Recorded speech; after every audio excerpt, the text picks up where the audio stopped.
Hello guys, welcome to sauce TV. నేను విశ్వ. సాధారణంగా మనకేంటంటే తెలుగు సినిమాలు అంటే ఇష్టం. బట్ బాహుబలి వచ్చిన తర్వాత నుంచి పూర్తిగా మనం పాన్ ఇండియన్ సినిమాలకు అలవాటు పడ్డాం. అందులో కూడా పాన్ ఇండియన్ అంటే మన ఉద్దేశం ఏంటంటే బాలీవుడ్ సినిమాలు ఎక్కువగా తీసుకునే వాళ్ళం, లేదంటే మనకి దగ్గర ఉన్నటువంటి కోలీవుడ్ సినిమాలు ఎక్కువ తీసుకునే వాళ్ళం. బట్ ప్రెసెంట్ ఏంటంటే కర్ణాటక సినిమాలు, కన్నడ సినిమాలు మనం ఎక్కువగా ప్రిఫర్ చేస్తున్నాం. ఖచ్చితంగా దీనికి కారణం మన ప్రశాంత్ నీల్ మామకే ఇవ్వాలి కానీ క్రెడిట్ అంతా. బట్ ఇందులో బిఫోర్ ప్రశాంత్ నీల్ కంటే ముందర మనం ఎవరినైనా ఇష్టపడేటటువంటి కన్నడ యాక్టర్ ఎవరైనా ఉన్నారంటే ఇంకెవరు, మన ఉపేంద్రనే. సో ఉపేంద్ర గారు ఒక పక్క కన్నడలోను మరో పక్క తెలుగులో కూడా యాక్ట్ చేస్తున్నారు కాబట్టి మనకి ఇష్టం. అండ్ అంతేకాకుండా ఉపేంద్ర గారి సినిమాలు చాలా డిఫరెంట్గా ఉంటాయి. అంటే మన మనసులో మనం ఏ పనులు అయితే చేయాలనుకుంటామో సో ఆ పనులన్నింటినీ ఒక స్క్రీన్ మీద పెట్టాలంటే అది ఖచ్చితంగా ఉపేంద్ర వల్లే సాధ్యం. సో ప్రెసెంట్ ఈయన దగ్గర నుంచి యుఐ అనేటటువంటి సినిమా అయితే రాబోతుంది అనమాట. సో యు అండ్ ఐ అని స్టార్టింగ్ లో అనుకున్నాం. సో ఓవరాల్ గా ఈ సినిమాకి సంబంధించినటువంటి ట్రైలర్ రిలీజ్ అయింది. ట్రైలర్ ఎంత ఇంట్రెస్టింగ్ గా ఉందంటే 2040లో వరల్డ్ ఎలా ఉండబోతుంది అనేటటువంటి కాన్సెప్ట్ మీద తీసుకొచ్చారు. నాకు తెలిసి ఈ ట్రైలర్ ఎవరైనా చూసుకుంటే కల్కి సినిమాలో యాస్కిన్ ప్రభు కూడా సరిపోడు మన ఉపేంద్ర ముందర. సో ఆ లెవెల్లో ఉంది అనమాట ట్రైలర్.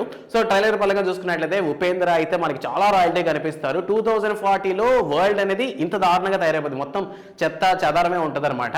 సో ట్రైలర్ ఓపెన్ చేసిన దగ్గర నుంచి ఒక చెత్త కుప్ప లాంటి ఒక డంపింగ్ యాడ్ లాంటి ప్లేస్ చూపిస్తారు. అక్కడ కొంతమంది మనుషులు బ్రతుకుతుంటారు. సో ఆ మనుషులు కదా 2040 కల్లా ప్రపంచం మొత్తం ఒక లెవెల్లో నాశనం అయిపోయి సో బతికినటువంటి మనుషులు చాలా దుర్భరంగా దారుణంగా బ్రతుకుతారు అన్న విధంగా అయితే చూపించారనమాట. అండ్ ఇందులో మనకి యాస్కిన్ ప్రభు ఎలా అయితే కల్కిలో ఉంటారో లైక్ అదే విధంగా నాకు ఇందులో ఉపేంద్ర అయితే కనిపించడం జరిగింది. అండ్ చాలా కొత్త కాన్సెప్ట్ గా అనిపించింది ట్రైలర్ చూసినప్పుడు. సో నాకు స్పాయిలర్ ఇవ్వాలని లేదు కానీ ఓవరాల్ గా ఎవరైనా చూడకుండా ఉంటే యూఐ ట్రైలర్ చూసి ఎలా ఉందన్న విషయాన్ని ఇక్కడ కామెంట్ సెక్షన్ లో మెన్షన్ చేయడం మాత్రం మర్చిపోవద్దు.